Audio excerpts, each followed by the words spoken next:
Moving on now to Fire Watch tonight. Firefighters are mopping up a fire that flared up in South Reno, and Brian Hoffman joins us now live from that scene. Brian.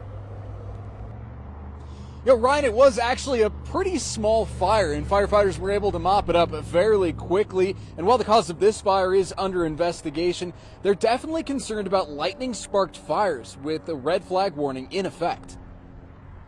It is a dangerous situation, and the Weather Service does provide spot weather forecasts for the fire agencies when they're battling a fire, if there are thunderstorms in the area. So we give them a heads up that, hey, there's a new storm heading toward you with lightning, maybe take some kind of, shelter. Just last night, Truckee Meadows Fire and Rescue reported 10 fires in the North Valleys near Red Rock, all where lightning was seen. Those thunderstorms, those produce strong outflow winds, and those outflow winds are kind of random. They go all over the place, and that also is a problem for firefighters because it causes the fires to grow rapidly and in somewhat unpredictable direction. But wildfires aren't the only danger in a thunderstorm. In fact, according to the Sierra County Sheriff's Office, just 2 days ago, a man was killed after being struck by lightning out at Stampede Reservoir.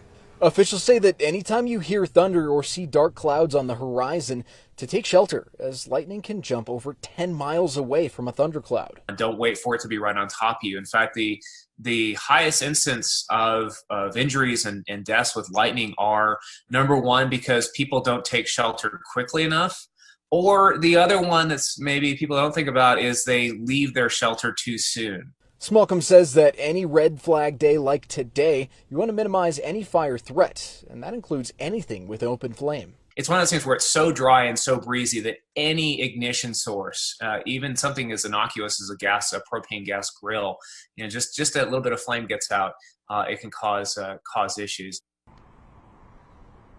Now, Smallcombe also says that there's a possibility we might see a couple of fires start up from some lightning strikes that happened yesterday and today that were just smoldering. And because of those high winds, they actually might start a blaze where they didn't initially start one from that first lightning strike.